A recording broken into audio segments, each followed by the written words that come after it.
जब पहला बच्चा हुआ देवकी के तो कृपा करके लौटा दिया देवकी को, ले बोले मैं तो आठवें से लेनो देनो है।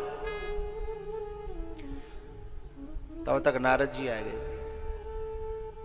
नारद जी ने कमल की पंखड़ी लेकर के बताया कि बताओ इसमें कौन सी आठवीं है। श्री कंस का दिमाग घूम गया। नारद जी से किसी ने पूछा कि तुमने उस पे और पाप करवा दिया,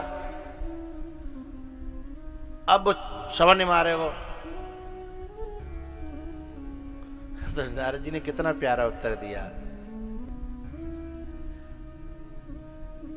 बोले जब उसे मरना ही है तो मैंने तो उसको 2 कदम और आगे बढ़ाया है, उसी की दिशा में जिधर वो जा रहा था कि जल्दी जा, देर काहे को कर रहा है, हैं?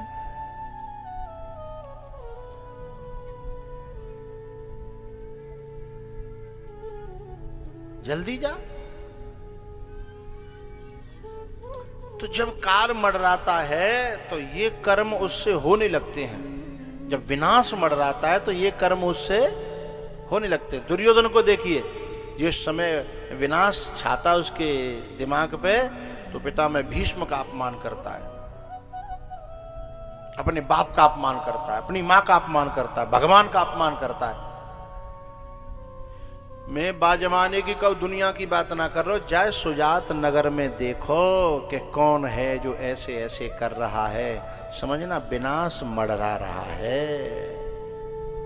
उसे थोड़ी सी दूरी रखिए, नहीं चपेट में दीवाल गिरने वाली है, दीवाल गिरने वाली है। यदा देवेषु वेदेषु गोषु विप्रेषु साधुषु, जो साधुओं की बुराई करे, साधु में देखे वो ढोंगी है, वो असली है, वो नकली है, तो तुलनात्मक विवेचन करने लगे।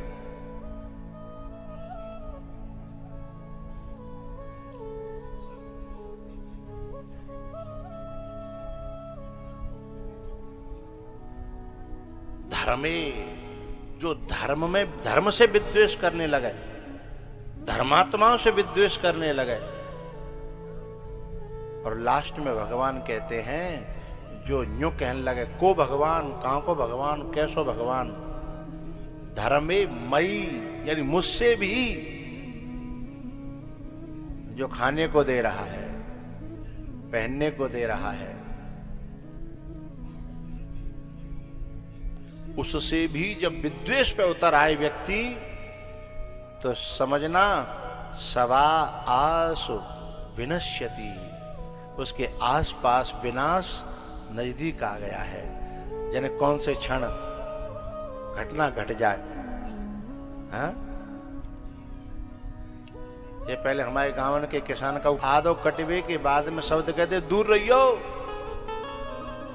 अरे बोले अभी तो अरे भरोसा ना, जब नेक चर चर वही तो फिर रुकेगा नहीं। हाँ है ना, रुकेगा नहीं। तो जा क्षण लगा लगो विनाश को, फिर रोकने वाले रोक न पाएंगे।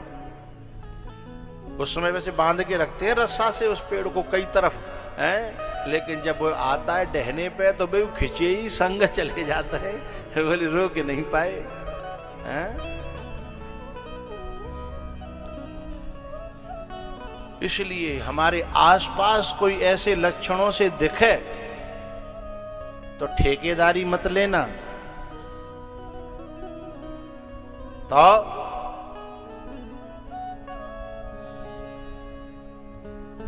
तुम्हें मार देंगे तुम्हारे कर्म। हैं? तुम्हें मार कर क्यों, तुम तो मरोगे, हम अपने हाथ ने काय को बिगाड़े हैं? तुम्हें मार कर क्यों बिगाड़े धर्म, तुम्हें मार देंगे तुम्हारे कर्म।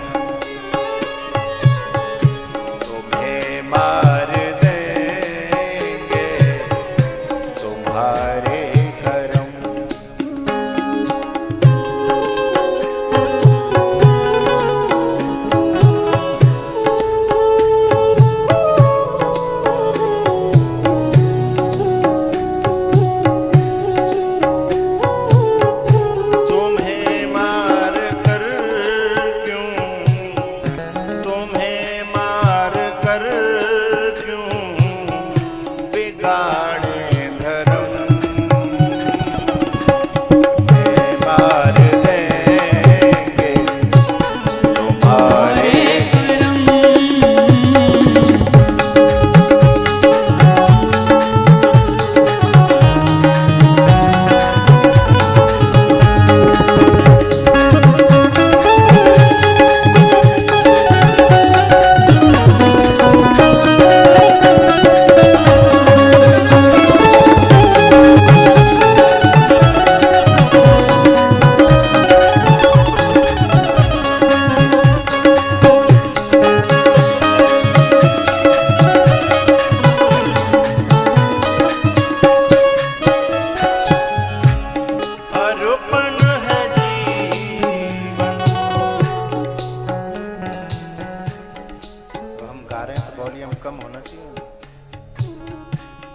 अर्पण है जीवन चरण में तुम्हारे,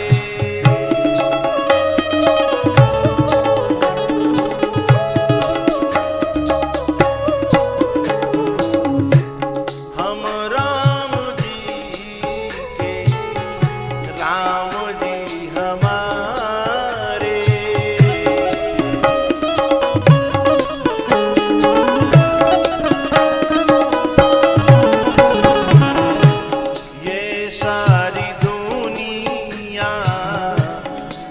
सारी दुनिया है एक भरम, तुम्हें मार डालेंगे तुम्हारे करम, तुम्हें मार डालेंगे तुम्हारे करम।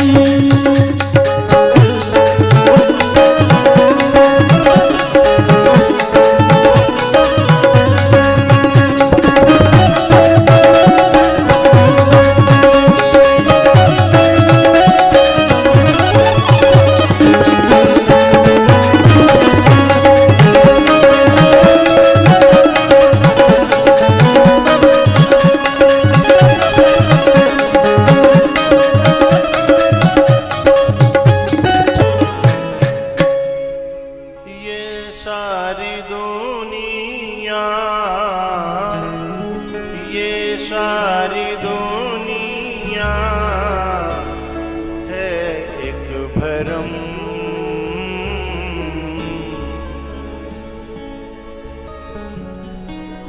भैया जब कभी कोई घटना घटित होती है तो आकर के पुलिस वाले हमसे यही तो कहते हैं, कानून अपने हाथ में मत लेना। उसका इंतजाम तो हम कर देंगे पर आप अपने हाथ में कानून मत लेना। लेकिन हम लोग बड़ी बुआ बन जाते हैं?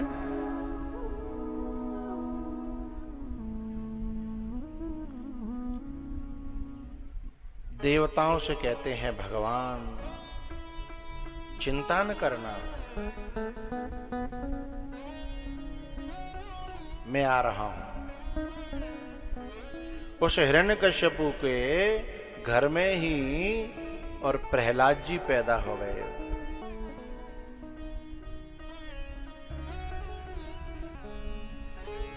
और पता है वो जां भी बार जाता है और दिल भी हार जाता है, जां भी बार जाता है और दिल भी हार जाता है।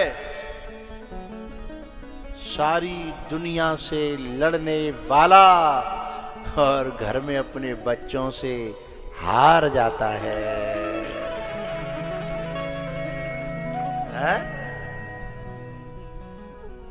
सारी दुनिया से लड़ने वाला, जीतने वाला, और घर ही में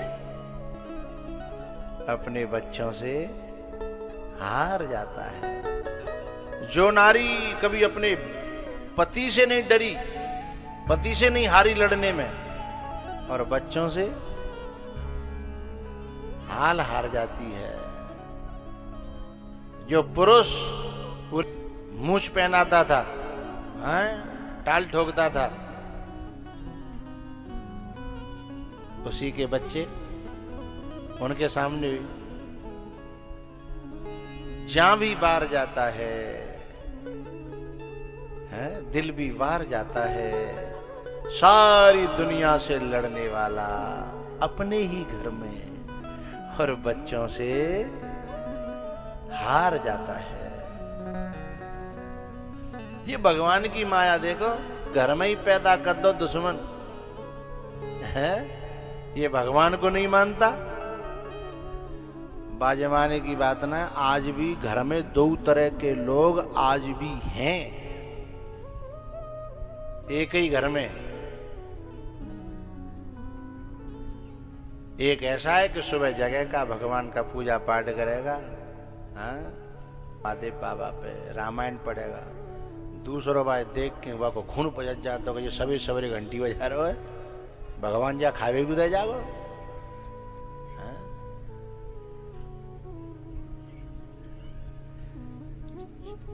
क्योंकि वो तो यूं समझ रहे हो कि खावे को अपने हाथ पावन से कमा रहा हूं। वो ये भूल जाता है कि तेरे हाथ पावों में जो जान है ना, अब रहे नहीं ना, अब नहीं रहे। डॉक्टर पटनी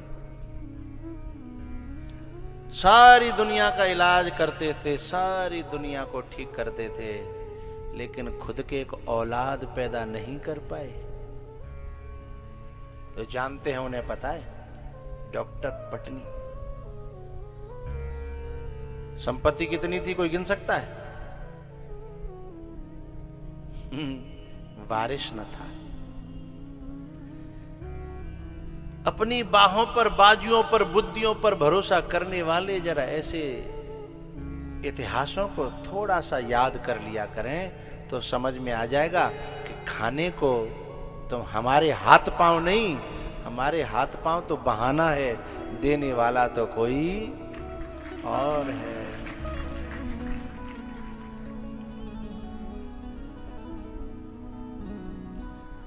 जब वो लेने पे आ जाए तो तुम्हारे हाथ पांव धरे के धरे रह जाएंगे, हैं?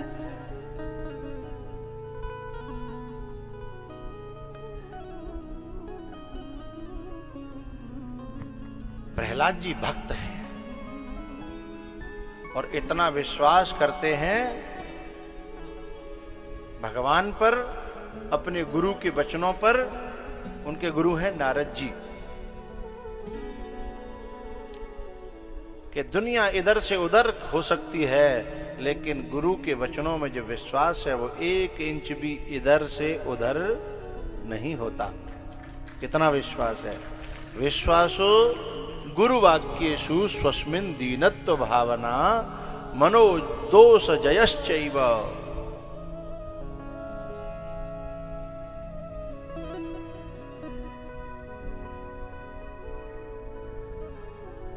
प्रहलाद जी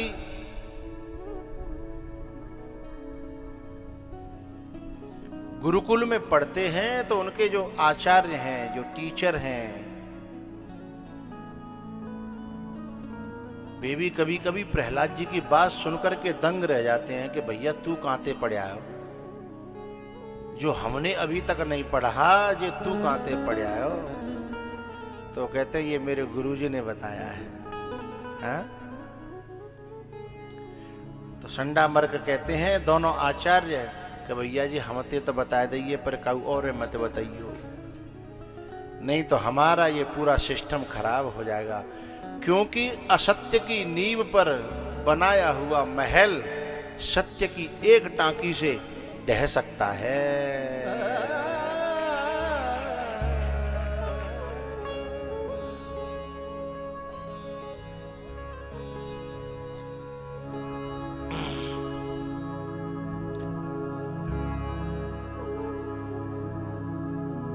गेहूं की कटाई जब होती है और खेत में रखा जाता है, हमारा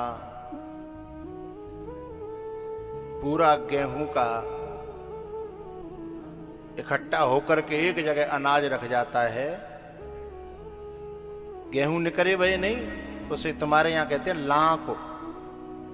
लां को धरे हो एक जगह।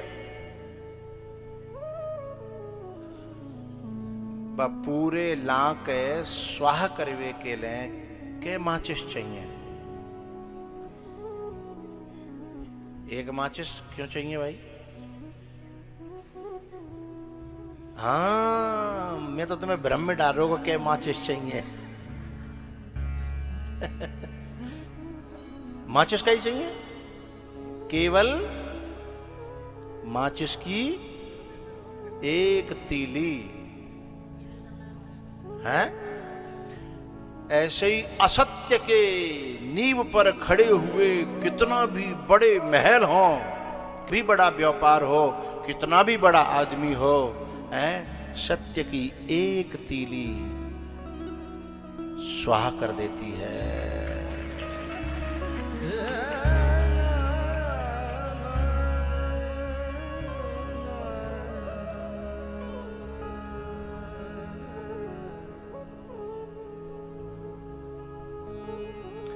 अब झूठ सत्य तो भगवान जाने। नाम सुना है सद्दाम हुसैन? सद्दाम ऐसा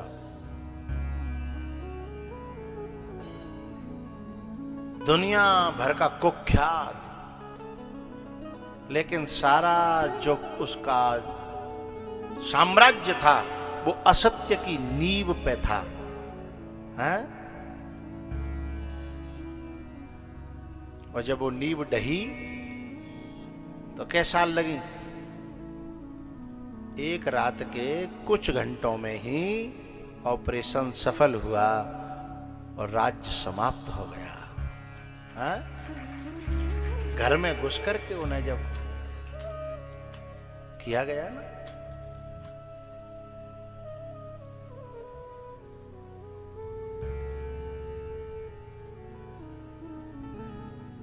असत्य। तो प्रहलाद जी महाराज जब कहते हैं ना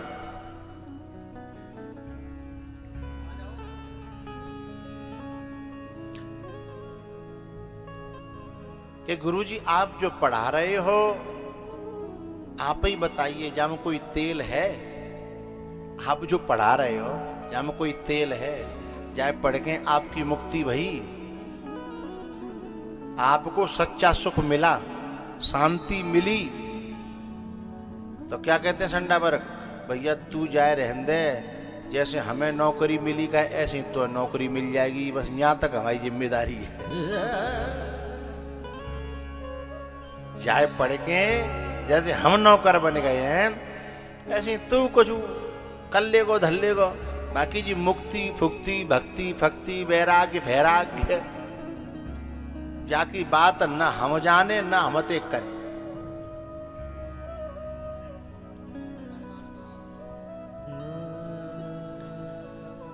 गुरुजी चुप हो जाते हैं। एक दिन स्वयं हिरण्यकश्यप आता है विद्यालय में, बोले बेटा प्रहलाद। हाँ पिताजी। बोले बता तेरे गुरुजी ने तुझे क्या पढ़ाया? अब वो तो पूछ रहा था कि इन गुरुजी ने, और प्रहलाद बता रहे थे उन गुरुजी की बात। अब ये हिरण्यकश्यप को भी नहीं पता कि जनक जा के असली गुरु कोई और हैं। तब प्रहलाद जी कहते हैं पिताजी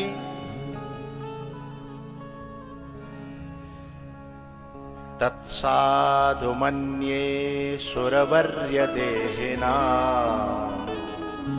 सदा समुद्विग्न धियाम असत्गृहा हित्वात्मपातं गृहमन्धकूपं वनं गतो यद्धरिमाश्रयेत। अब जे इस लोक संडा मरक ने कबू जानियो ही नहीं समझो ही नहीं तो पढ़ांगे कहां थे? क्योंकि ये विद्या वैराग्य की है, और वो जो पढ़ा रहे हैं वो लौकिक है। हमारे स्कूलों में जो पढ़ाया जाता है वो लौकिक है, और जो किसी महापुरुष के सानिध्य में पढ़ाया जाता है वो अलौकिक है। इन दोनों में बड़ा फर्क है।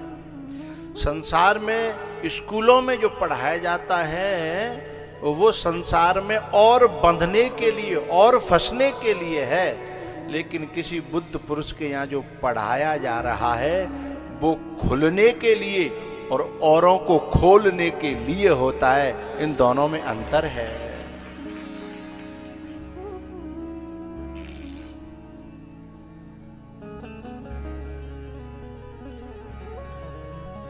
हे असुरवर्य, हे असुरों के श्रेष्ठ राजा, सही सही बताऊं? बोले हाँ। असत गृहात उद्विग्न धियाम, जिसने असत्य को पकड़ रखा है, झूठ को पकड़ रखा है। हम सबने संसार क्या है? संसार झूठ ही तो है, संसार असत्य ही तो है। जहां मुझे जितने तुम्हारे बन रहे हैं ना, खास बाप की बात कर रहा हूं मैं, खास भैया की, खास पत्नी की। कोरोना में सबन की कलई खुल गई। कोरोना में सबन की कलई खुल गई। बंबई से बेचारा पति ये आस लेकर के आया था कि पत्नी मैं घर जाऊंगा यहां से जान बचा करके, तो घर में पत्नी मुझे ले लेगी और लिपट जाएगी, हैं? लेकिन जो गांव के बाहर जो सरकारी स्कूल है तो 5 तक वहां में पति देव खुद ही पत्नी ने बंद करवाए थे, हैं?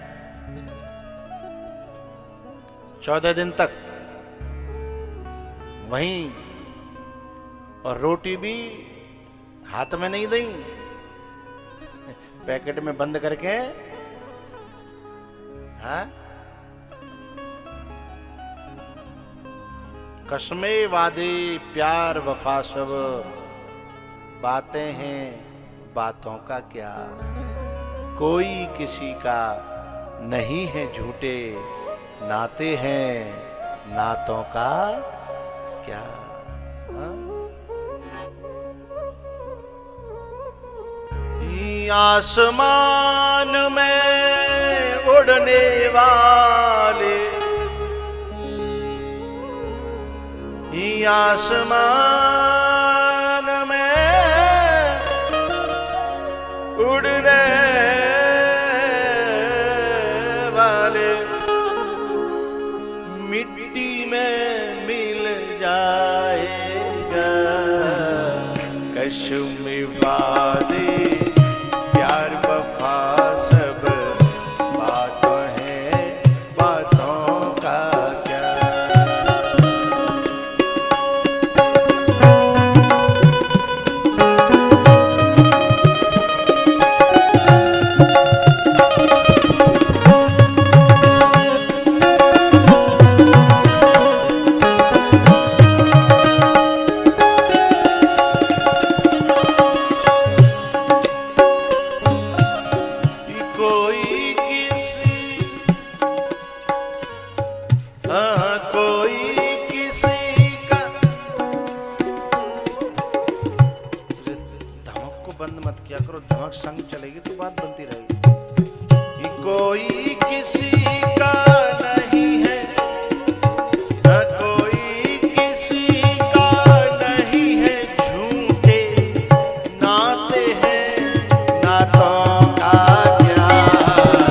कसमे वादे प्यार वफा सब बातें हैं, बातों का क्या।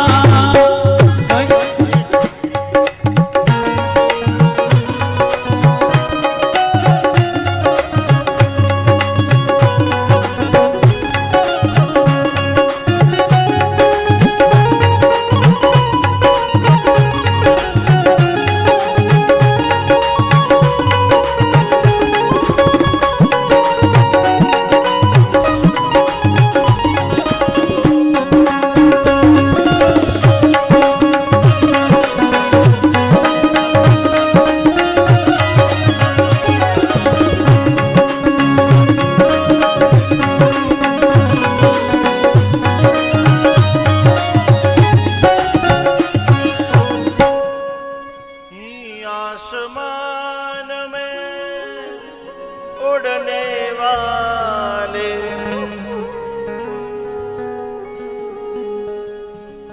सरदार वल्लभ भाई पटेल पर अहमदाबाद के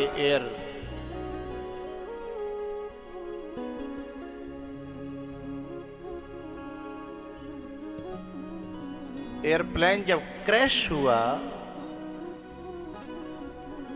तो चिथड़ों का डीएनए टेस्ट करके चिथड़े भेजे गए कि ले संस्कार कर लो। हैं? कितनी सेकंडें लगी? मिनट लगी थी क्या?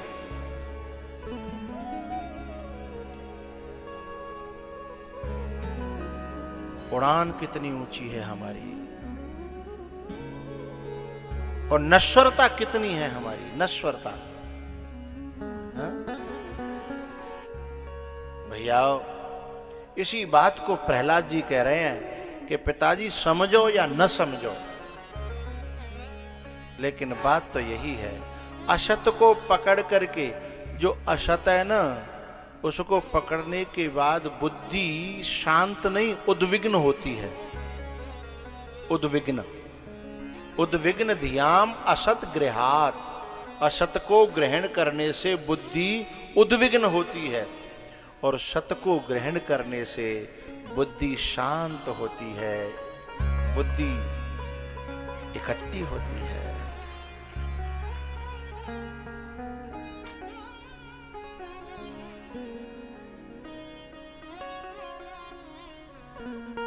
अंधकूपम गृहम आत्मपातम। बोले दुख की बात यह है कि जब व्यक्ति असत को, प्रहलाद जी कह रहे हैं, असत को जब पकड़ लेता है तो फिर खुद के गिरने के लिए गड्ढा खुद ही खोदता है। खुद के गिरने के लिए गड्ढा खुद ही खोदता है।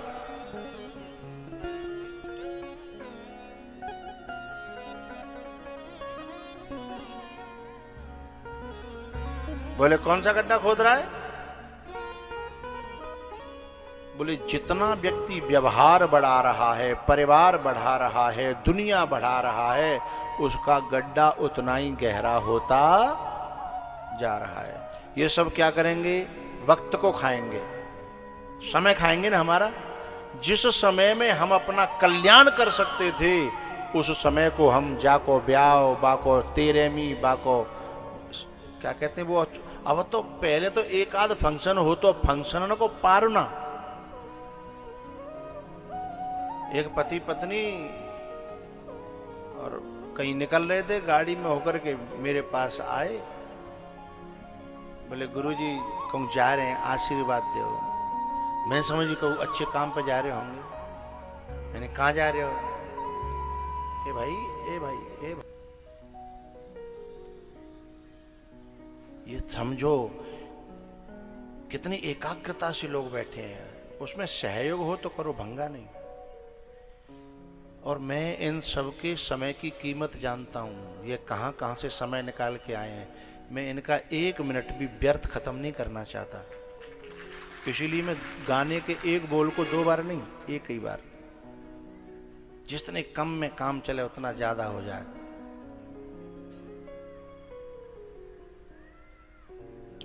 तो वे दोनों जने आए, बोले गुरुजी आशीर्वाद दो। मैंने कहाँ जा रहे हो? बोले जे मत पूछो। मैंने समझी कहूँ तीर्थ में जा रहे होंगे, अच्छी जगह जा रहे होंगे। मैंने कि तुम्हें कहीं आशीर्वाद दूं जब मुझे यूं ही ना पता को तुम कहाँ जा रहे हो वारकुआ में, फिर काय को आशीर्वाद दूं? फिर उसने बताया, बोले हम गोवा जा रहे हैं और हमारी जो है 14वीं एनिवर्सरी है। आज बड़े बूढ़े तब वो नहीं समझे होंगे जी एनिवर्सरी कौन सा फंक्शन हो।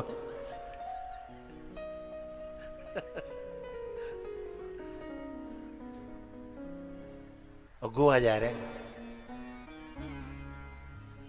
अच्छा एक बात, तो मेरे ही चेला थे तो मुझे ये भी पता था कि कौन कितनों खुश है, कौन किससे कितना खुश है, ये भी मुझे पता था, लेकिन बस धोखा, एक दूसरे को झूठे को खुश करने के लिए। उसकी पत्नी कह रही थी कि देखो हमारे 14 साल हैं कैसे खेले खेलम ने करे, बात ही बात न पता नहीं चली। आदमी भीतर ते कह रहा मोह पूछ तू कह रही है कैसे हाल निकल गए हैं। जब से हुई है शादी आंसू बहा रहा हूं, आफत। अरे तुम ही बोलो, मुंह पे कहीं बुलवा रहे हो। उसको निभा, लेकिन मजाले के बाके सामने कह दे, पीछे ते मोते कह रहे जो करके। मैंने कहा ठीक है भैया जाओ। हाँ? कोई किसी का नहीं है, झूठे नाते हैं, नातों का क्या। तो गृहम अंधकूपम, ये जो संसार है, व्यवहार है, ये और गहरा खोदते चले जा रहे हैं। यात्रा उल्टी हो रही है। हा?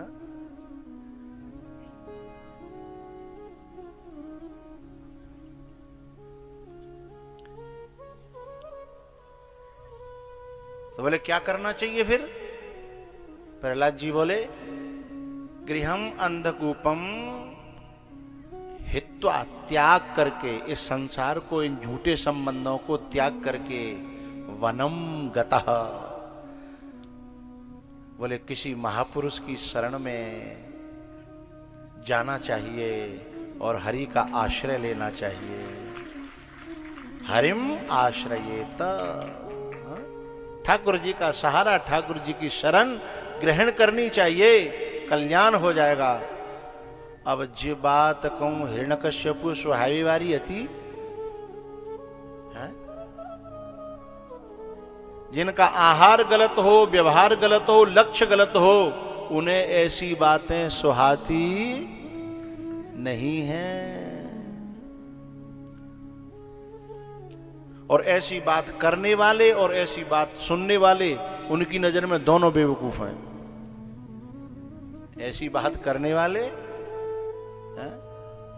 और ऐसी बात सुनने वाले दोनों बेवकूफ हैं। कभी कभी तो लोग कहते हैं, कभी को छोरा ने का जा मार्ग पर चरण लगे, बोले ऐसे ही तो जी और ऐसे ही जाको गुरु, दोनों ही ऐसे हैं।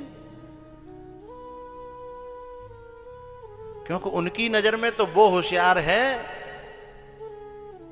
जाने चाहे कछु करो है, बुरा भलो पर थोड़ो सो दुनिया को वैभव खट्टकल है। बाय देख संगते, वो छोरा कहां थे, कहां पहुंच गो, है ना।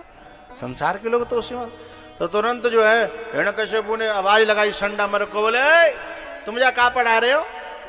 अरे ये छोरा मुझे बाबा जी ना करना, या कचू ऐसा सिखाओ कि ने कचू करे खावे, दुनिया में कर खावे जानते हो, लूटवो खसोटवो है, बेईमानी करवो, झूठ बोलवो है, जा कचू सिखाओ। भाई तो कहना कर खावो, ये क्या सिखा रहे हो। ये कह रहा है वनम गतः हरिम आश्रयेत, ये जंगल जाने की बात कर रहा है। तो दोनों जने कांपते हुए बोले जी हमें बाप दादा न्यू ना पड़े और लोग मुंह ना पतो, जने कहां सीख आयो जी।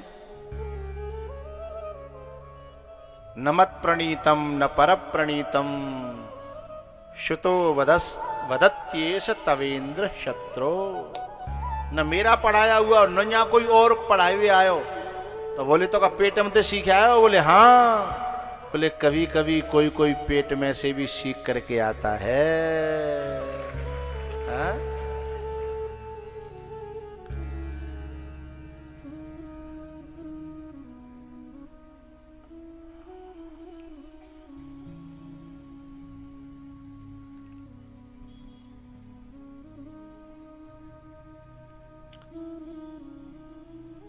वार्निंग दी,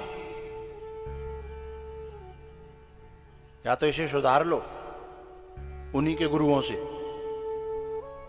हिरण्यकश्यपु ने या तो इसे सुधार दो, नहीं तो ये भी जाएगा और तुम भी जाओगे। अब दोनों जने गुरु जी चेला के पावनम पर हैं, तू तो मरेगो सो मरेगो, संगम है। केवल नौकरी नहीं जाएगी, पहले राजाओं का और दुष्ट राजाओं का तो सस्पेंड नहीं करते थे, वो सीधे सुपड़ा साफ करते थे।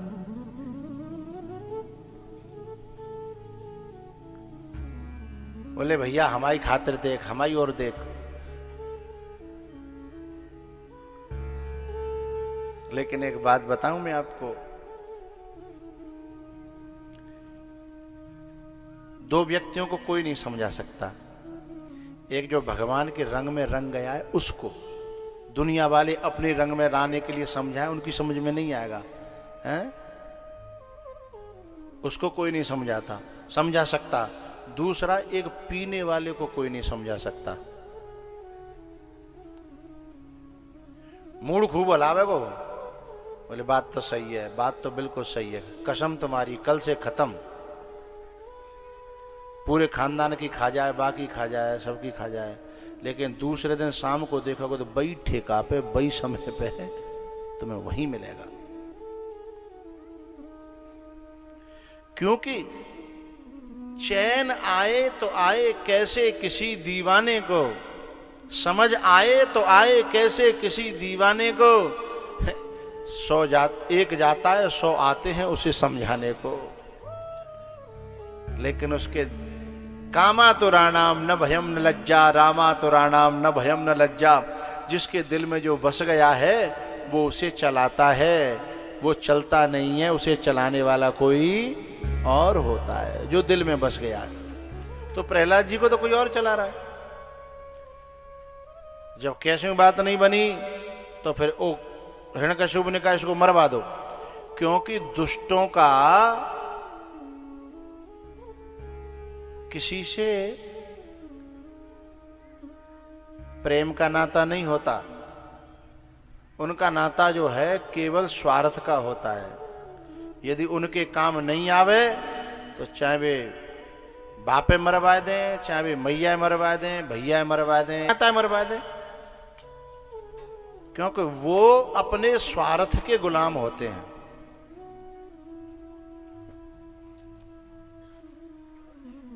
आज उसने अपने बेटे को मारने का ऐलान कर दिया और कोशिशें करवाई, लेकिन वो न हाथी पे कछू बिगड़ो, न सांप पे कछू बिगड़ो, न जहर ते कछू बिगड़ो, न पहाड़ पे ते गिराए वहां से कछू बिगड़ो, न कढ़ाई में खोलते हुए कुछ नहीं बिगड़ा। जब कैसे बात न बनी तो फिर एक अंतिम में जो है बाकी एक बहन थी हिरण्यकश्यप की, जिसका नाम था होलिका। उसने कहा चिंता मत करो, मैं हूं, मुझे ब्रह्मा का वरदान है, एक चादर मिली है मुझे, उसे ओढ़ के बैठूंगी, मुझे अग्नि जला नहीं सकती, ब्रह्मा का वरदान है। अच्छा ठीक है, अब लेकर के बैठ गई और जब आग लगी तो थोड़ी देर बाद उसे आग जलाने लगी होलिका को, और प्रहलाद तो अपने मंत्र जप में मस्त थे। उन्हें अग्नि भी बहुत ठंडक दे रही थी। वो प्रहलाद की ओर देख रही कि ये नहीं जल रहा है, मैं जल रही हूं। वो चीखने लगी और कहने लगी ब्रह्मा जी तुम्हारा वरदान झूठा, ब्रह्मा जी तुम्हारा वरदान झूठा। ब्रह्मा जी उपस्थित हुए, बोला मेरे पे आक्षेप नहीं। बोले मैं जल रही हूं, मुझे आग जला रही है।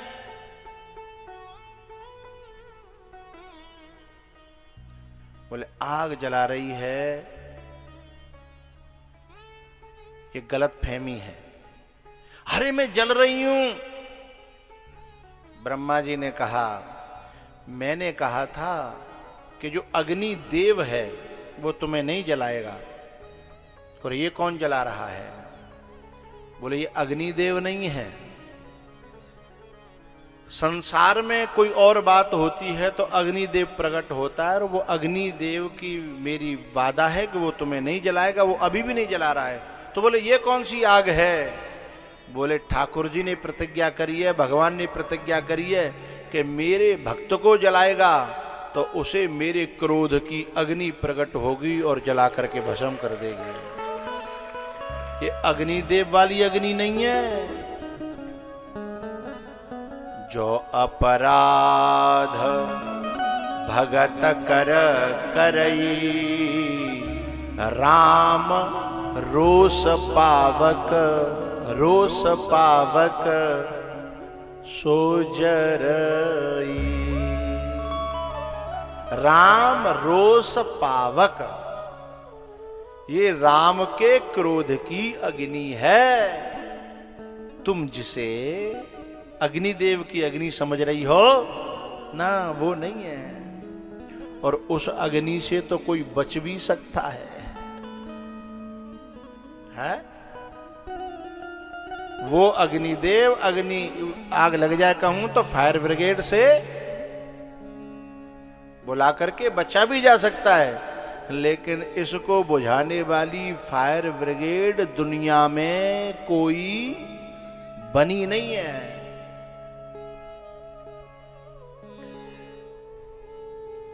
हिरण्यकश्यपु ने खुद एक दिन प्रहलाद को पकड़ा और बोले अब तू मोए अपने हाथन ते ही मारनो पड़ेगा। पर न्यो बता, तू कौन के बल पे मोते बैर ठान बैठे हो? अच्छा, प्रहलाद जी का किसी से कोई बैर थोड़े ही है। प्रहलाद जी का किसी से कोई न बैर है न कोई दुश्मनी है, लेकिन हाँ, जो अच्छे मार्ग पे चलते हैं, भगवान जब उनको बढ़ाता है और उनका बुरा चाहने वाले परेशान होते रहते हैं, उनका बुरा कर नहीं पाते हैं, तो उन्हें यूं लगता है कि जी हमारा दुश्मन है, जबकि बा बेचारे की काउते कोई दुश्मनी नहीं है। लेकिन लोगों को लगता है। प्रहलाद जी बोले कि मेरी तो आपसे कोई दुश्मनी नहीं है। बोले तुझे जो बचाता है भाई बता कौन है? प्रहलाद जी कहते हैं कि मैं क्या बताऊं।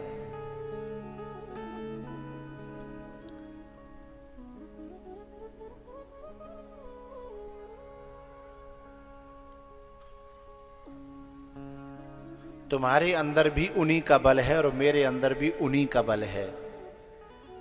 बोले मेरे अंदर किसी का बल नहीं, अपना बल है। यूं बताओ तेरा वो भगवान है कहां?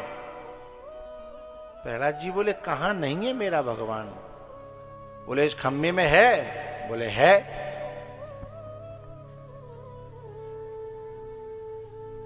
बोले तेरे को दिखता है? बोले मेरे को दिख रहा है। तो हिरण्यकश्यपु बोला फिर मुझे क्यों नहीं दिख रहा? तो प्रहलाद जी ने कहा तुम्हारी फूट गई है, क्योंकि जिन आंखों से वो दिखाई देता है वो तुम्हारे पास नहीं है। उसे तो कोई या तो परमात्मा देता है या महात्मा देता है, उन आंखों को दो ही दे सकते हैं। महाभारत के युद्ध को देखने के लिए, महाभारत को देखने के लिए एक तो भगवान श्री कृष्ण ने अर्जुन को वो आंखें दी, अर्जुन देख पाया। ये तो भगवान ने दी, परमात्मा ने दी। एक महात्मा ने भी एक दूसरे व्यक्ति को आंखें दी। बताएगा कोई? हाँ बोलो। संजय को किसने दी? व्यास जी ने जोरदार तालियां बजाई साहब इनके लिए। क्या बात है। एक बात है, मैं समझता हूं मैं ही ज्ञानी हूं। मेरी महफिल में ऐसे ऐसे लोग बैठे हैं, मुझे अच्छा लगता है। ये बहुत अच्छे अच्छे श्रोता होते हैं, उन्हें पता रहता है। और जो वैसे ही धोखे धड़ाके में आ गए हैं, नहीं, आप लोग धोखे में नहीं आए हो। हमारे दरोगा जी कह रहे हैं कि जैसे हम धोखे में आ गए हैं। ना, आप धोखे में नहीं आए हो।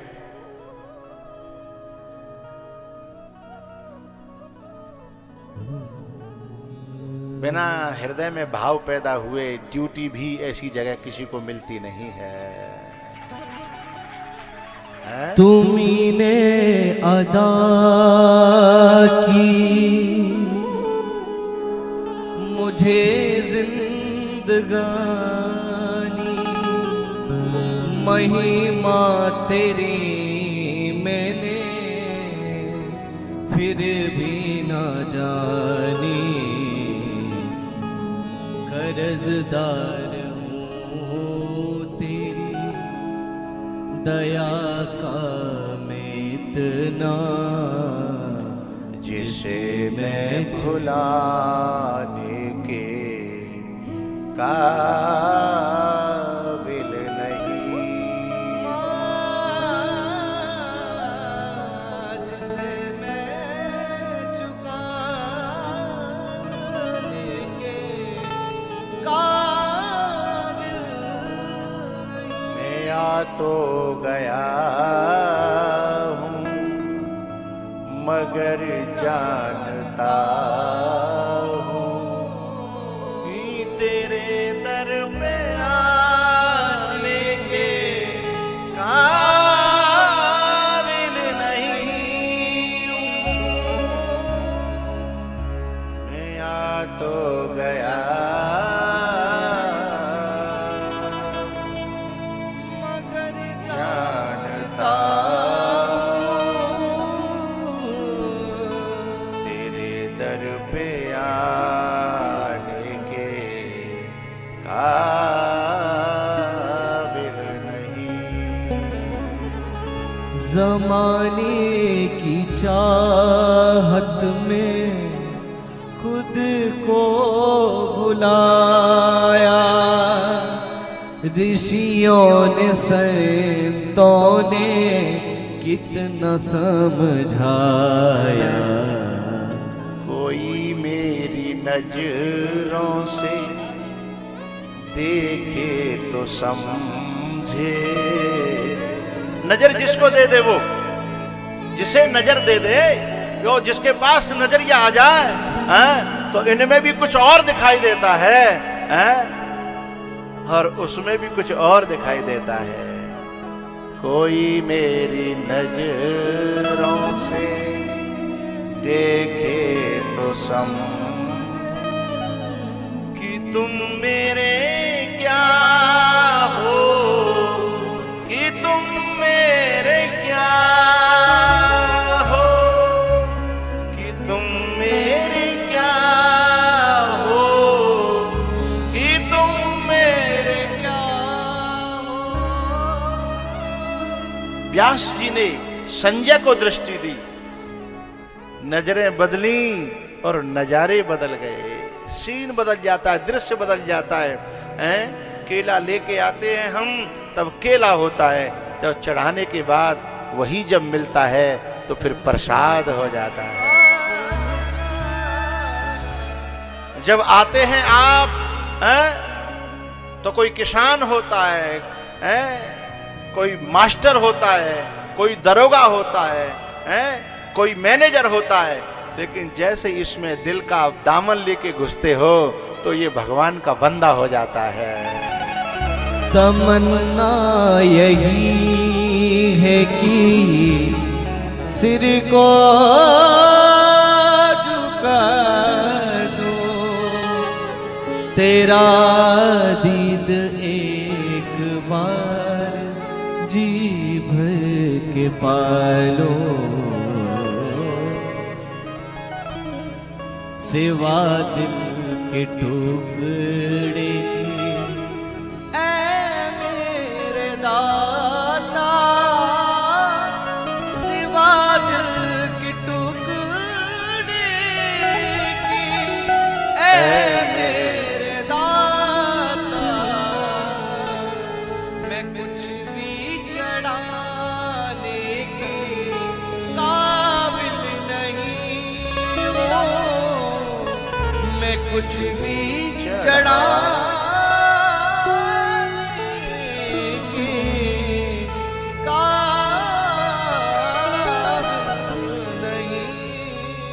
नजरें बदली, नजारे बदल गए।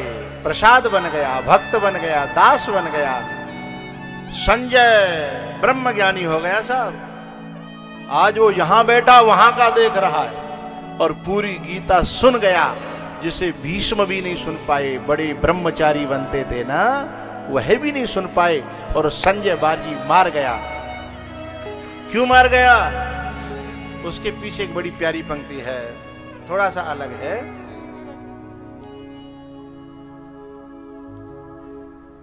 इसके लिए कुछ खास दिल मकसूद होते हैं। मकसूद माने योग्य, योग्य।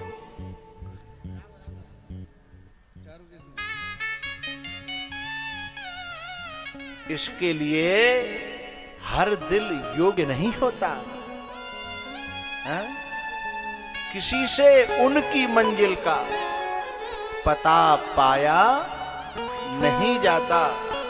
जहां है वो फरिश्तों का, वहां साया नहीं जाता। मोहब्बत के लिए कुछ खास दिल मकसूद होते हैं।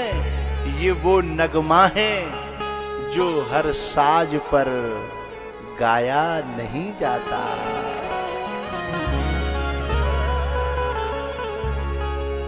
ये वो नगमा, ये वो नगमा, ये वो नगमा है जो हर साज पर गाया नहीं जाता। मोहब्बत के लिए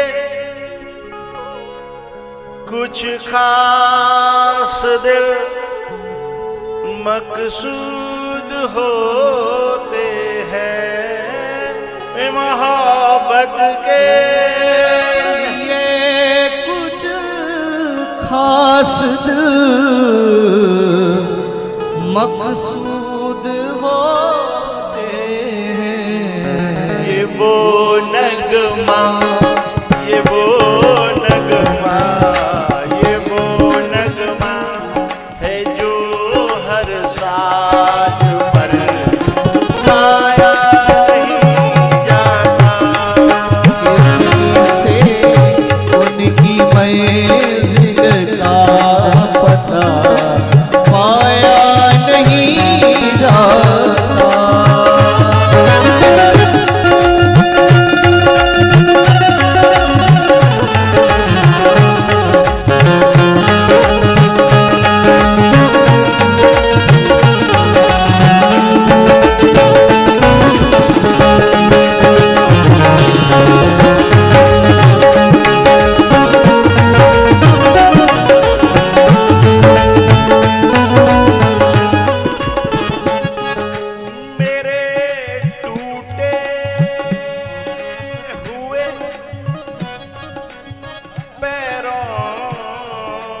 तलक का मुझ पे एहसान है। मेरे टूटे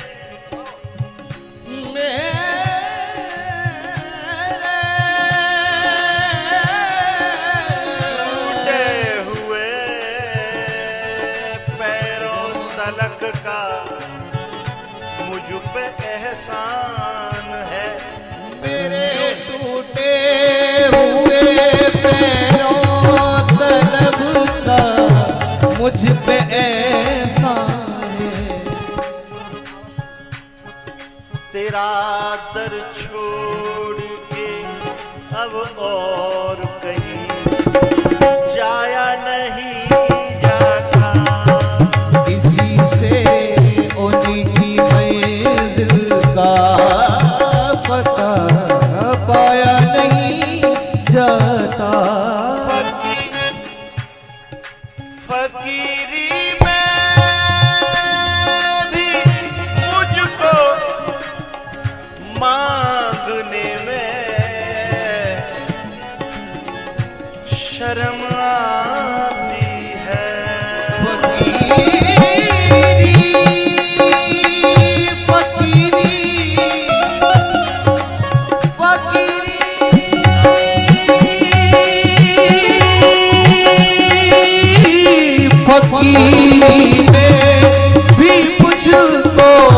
मांगने में शर्म आती है। तेरा होके तेरा तेरा होके अब कहीं हाथ फैला या नहीं जाता। होने की मंजिल का पता पाया नहीं जाता।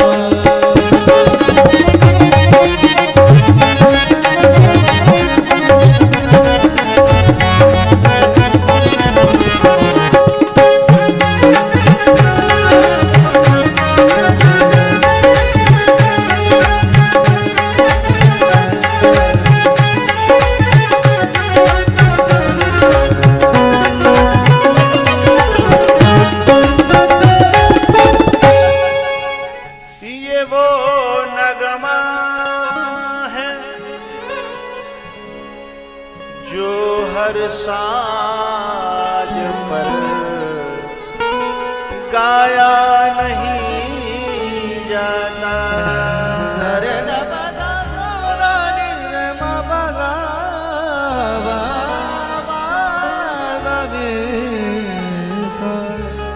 इस खम्भे में है तेरा भगवान? बोले है। तुझे दिखता है क्या? बोले दिखता है। बोले मुझे तो दिखता नहीं। बोले तुम्हारी फूट गई हैं। जिन आंखों की जरूरत है वो आंखें जहां मिलती हैं वहां तुम कभी गए ही नहीं, तो वो आंखें तुम्हारे पास आएंगी कहां से? बोले चेक करूं? बोले कर लो। तो चेक करने के लिए रेडी हो गए।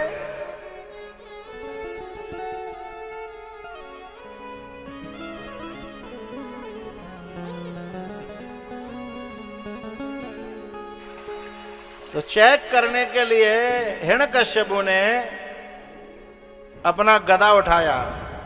बोले मैं देखता हूं। और वो गदे को जैसे ही खम्भे में धाड़ से मैं बोलो नरसिंह भगवान की जय हो।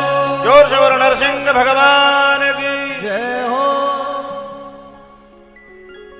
वो भगवान प्रकट हुआ जिसने दशरथ जी पर इंतजार कराया। भई गलानी मोरे सुतना। अरे प्यारियों एक बात तो जरा सुनते जाओ। जिसने वचन दिया, मनु शत्रुपा जब थे कौशल्या और दशरथ, तब भगवान ने वचन दिया था कि तब तब तनय होव हम आई, हम तुम्हारे पुत्र बनेंगे आकर के। वचन दे करके क्या भूल गया वो? जो दशरथ का चौथापन आ गया। आज कोई वचन दे करके यदि थोड़ा सा लेट हो जाए तो झूठा कहते हैं। और भगवान ने जब मनु शत्रुपा को वचन दिया था तब ये सोचा नहीं था कि चौथे पन में आना है, कि पहले पन में आना है, कि दूसरे पन में आना है। वहां वचन दिया, उसके बाद में भी इंतजार का इतना लंबा, इतना अरसा हो गया साहब कि दशरथ जी रो पड़े हैं। गुरु जी के पास जाकर के जोर पान कर विनय विशाला, गुरु गृह गए तुरंत महिपाला। इतना लंबा इंतजार, और उसके लिए फिर कोख की जरूरत पड़ी, यज्ञ की जरूरत पड़ी, और तब तिथि आई, नौमी तिथि मधुमास पुनीता, तब जाके प्रकट हुए। लेकिन मैं पूछता हूं कि प्रहलाद से तो कोई वचन भी नहीं था, कोई वादा भी नहीं था, कोई इंतजार भी नहीं।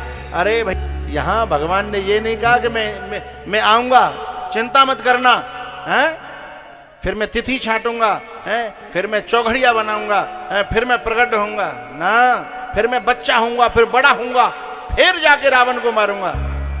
जब दिल की गहराइयों से जब पुकारा जाएगा ना, तो फैसला ऑन द स्पॉट होगा, कोख की भी जरूरत नहीं पड़ेगी। फिर किसी कोख की, गर्भ की, यज्ञ की, किसी की जरूरत नहीं है। जरूरत तो केवल इतनी सी है, कोई दिल की गहराइयों से पुकार डाले, हैं, उसे आना ही।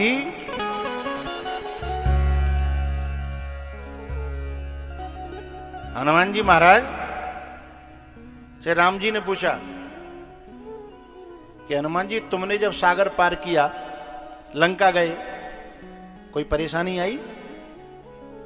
बोले हाँ हाँ, मैनाक मिला, सुरसा मिली, सिंह मिली, लंकिनी के पास पहुंचा, पर मेरा कोई बाल बांका नहीं कर पाया, पार गया मैं।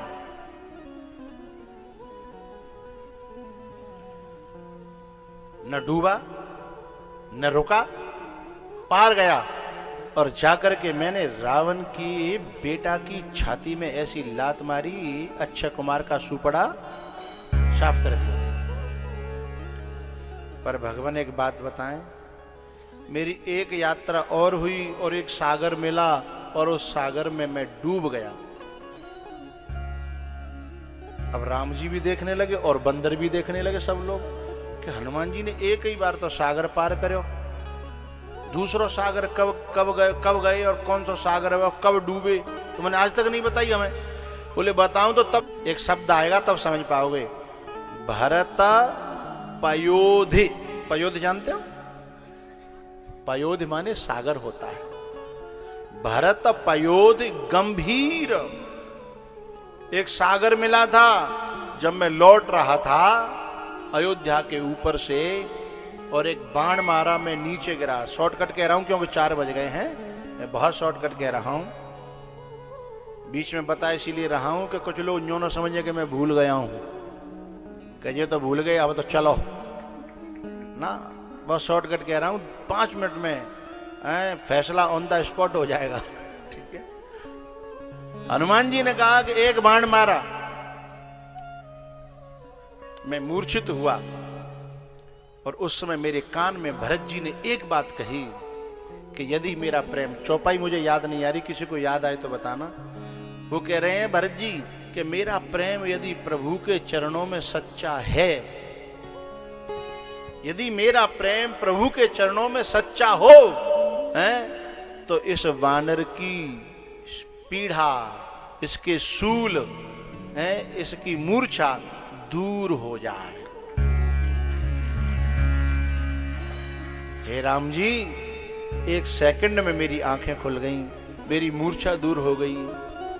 मैंने तो आपको ही सामने देखा, मेरी आंखें समझ में नहीं आ रही थी कि राम यहां कहां से आ गई। मेरी तो यात्रा ही पूरी नहीं हुई, क्योंकि राम और भरत में अंतर नहीं था। राम भरत राम ही की अनु, लेकिन उन्होंने बताया। बोले फिर तुम डूबे कैसे?